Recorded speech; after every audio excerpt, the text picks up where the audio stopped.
Ya había hablado antes del maestro de teatro, el que nos pedía captar la esencia y todas esas cosas. Eh, Era el maestro joven e idealista y se preciaba de serlo. Incluso sí, había maestros que le doblaban la edad. Él tenía cierto pique con un maestro de apellido Zapata que tenía cierta mala fama de que si eras mujercita, con ese maestro pasabas siempre y cuando te aplicaras. Y pues bien, el joven maestro de teatro no veía muy bien esto. Entre las cosas de las que más se preciaba era precisamente de que en algún momento en la sala de maestros pues le echó la indirecta de que pues no entendía cómo había maestros que se atrevieran a tanto, y de plano le remató diciendo: ¿verdad, maestro Zapata? Y pues era en cierto modo su orgullo haberle tirado la indirecta en el salón de maestros. Ha pasado el tiempo no perdona, el maestro ya no es precisamente joven, pero ahí está, tranquilamente y felizmente casado, con una exalumna.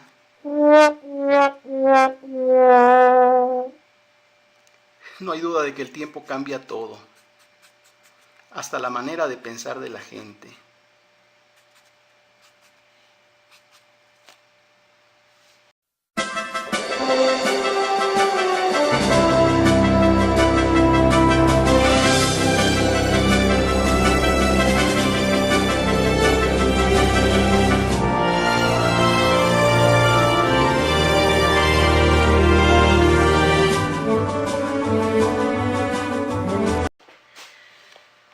Bueno, lo que voy a decir ahora no es una revelación así muy impactante, creo que es un secreto a voces, que yo asistí a la escuela en los años 80. Y estamos hablando de cuando muchos pues aún eran muy pequeños, otros no eran ni siquiera un proyecto. Entonces pues sí, es la época que me tocó y de la que voy a hablar, ignorando hasta qué punto algunas de las cosas que voy a decir ya no apliquen o cuáles aún siguen siendo una triste realidad. Pero bueno, es Día del Maestro y vamos a dedicarle este hermoso Tirando los Trazos a nuestros queridos mentores, tan abnegados ellos, ya sabemos. El primer año tuve un poquito de suerte, era una maestra, pues es feo decirlo, con ciertas capacidades diferentes. Entonces prácticamente era otra niña en un grupo de niños, pero pues todo estaba bien, excepto por el día en que se le perdió dinero. Se armó todo un sainete, se desmayó en frente de todos, nos dio el gran susto. Y tuvo que venir otra maestra a tomar las riendas y a buscar el modo de encontrar ese dinero perdido, que al final parece que sí apareció, pero mientras tanto conocimos a otra maestra que me tocaría en segundo año, que los demás maestros apodaban, el angelito de la escuela. Sí, en segundo año tuvimos al angelito, y por ciertas circunstancias nos tocó conocer al verdadero demonio que habitaba en dicho angelito. Tercer año, J. Jonah Jameson, sí, le decíamos como al personaje de Spider-Man, porque le daba un aire y aparte se comportaba muy parecido. Las clases de educación física en mis tiempos, fíjense cómo eran las cosas, no existía un maestro de tal cosa, sino que simplemente el maestro nos sacaba al patio y decía que todos los chicos se pongan a jugar fútbol y las niñas se pongan a jugar entre ellas, ya saben, a la rueda de San Miguel, la víbora de la mar, excepto con Jameson, donde se rodeaba de todas ellas y a algunas de ellas las llegaba a sentar en sus piernas. Esta práctica se prolongó por mucho tiempo y creo que por eso lo corrieron de esa escuela, pero ya añísimos después.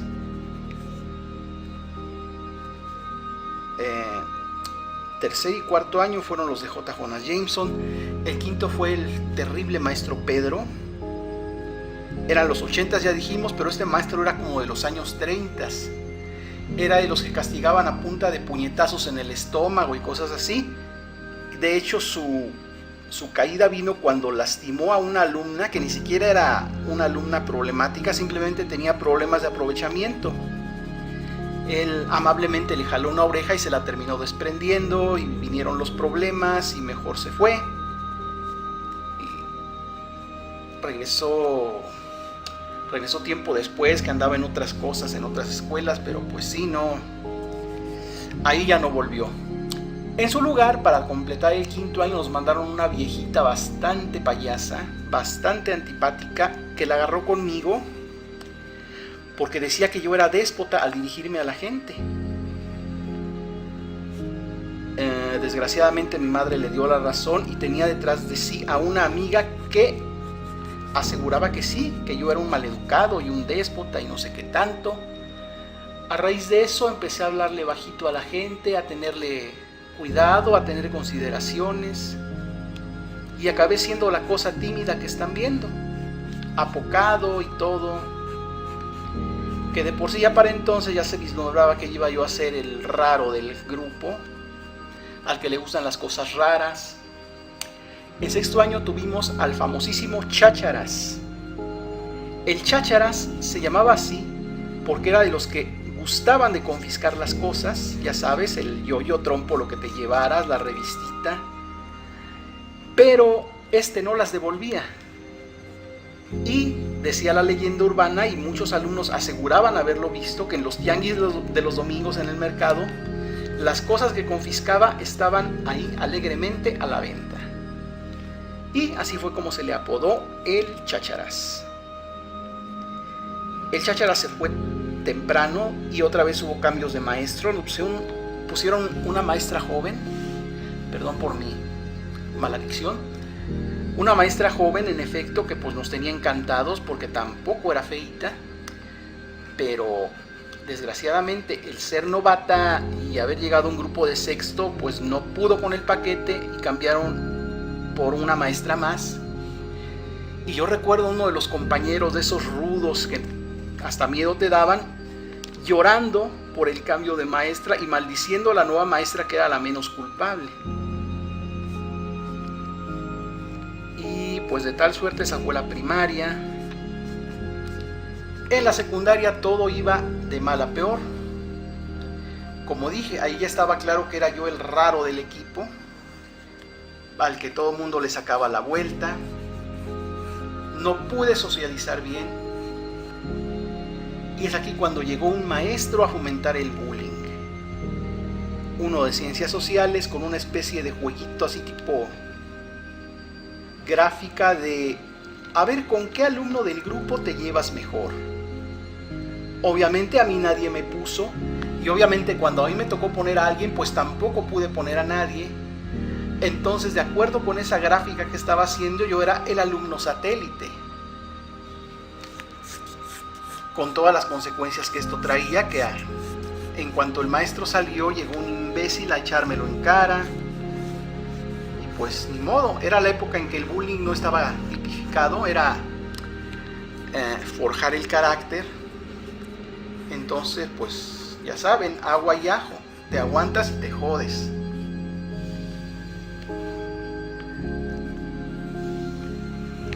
Ese era de los maestros que propician el bullying. No sé si lo dije bien hace rato, porque hay dos tipos de maestros en cuanto al bullying.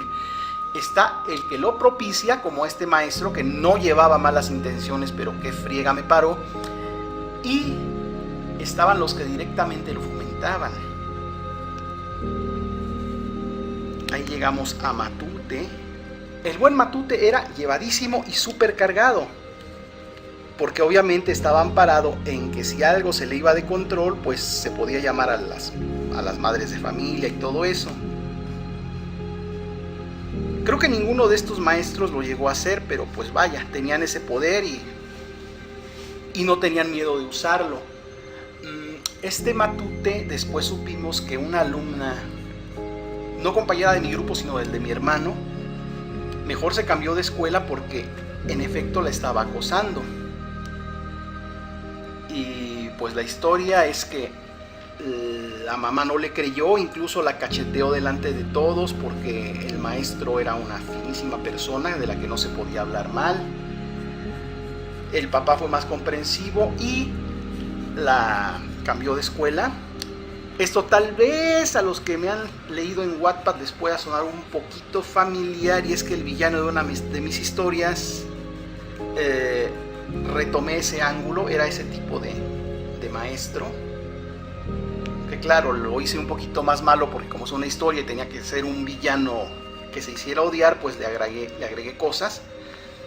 Pero pues sí, de esa historia de la vida real salió esa idea de un maestro así. Otro que fomentaba el bullying, y bien y bonito, era el Pepe. No se llamaba José, pero era como cierta golosina alargada y de color oscuro, que era un salami propiamente portátil, que estaba muy de moda en esos días y así le pusieron. Entonces el Pepe es el diminutivo, no diré marcas, aunque curiosamente después, años después, el eslogan cambió a "es un pedazo de animal", y creo que también le quedaba al Pepe. Él llegaba y decía: "Ya saben que yo soy malo como la carne de puerco". Tenía una voz epopéyica, apopellada, perdón. Sí, este era el llevadito también, y cuando todo se salía de control, pues todo era gritos y amenazas, y ya saben. Entonces pues sí, teníamos que soportar ese tipo de cosas en la escuela. El Pepe tenía cierto pique con el de música, en la forma de llevar una clase, de hacerse respetar. Y el de música también era otro caso. Era un señor ya grande, un poquito arbitrario en su forma de aplicar correctivos. No pegaba como el maestro Pedro, pero sí tenía su cierto modo un poquito anticuado de resolver las cosas. Entonces no era muy popular. Él cayó en desgracia cuando se metió al baño de niñas. Todos estábamos furiosos con él. Ahora ya, después de todo el tiempo que ha pasado, yo lo comprendo. Ya dijimos que era un señor grande. Luego entonces estaba enfermo. Y en ese momento las hermosas autoridades escolares tenían en mantenimiento el baño de hombres. Entonces el señor tenía de dos: tener una escena bochornosa delante de todos o entrar al baño de mujeres. Desgraciadamente para él, escogió lo segundo, y pues hubo un escándalo mayúsculo, y pues acabaron, pues sí, despidiéndolo, aunque sí lo dejaron terminar el año, en el que ya para irnos del curso estábamos pues haciendo cosas de adolescente. Estábamos tratando de darnos toques con una conexión que estaba pelada y que nos sorprende, pero tal vez porque ya sabía que se iba a ir, hasta se unió a la diversión. De hecho, yo no tengo malos recuerdos de él. A grandes rasgos son algunos maestros memorables. Podría pasarme horas hablando de ellos. Y sí, hay que ver que los días de escuela, como sea, siempre los vas a recordar, porque siempre te van a dejar una marca.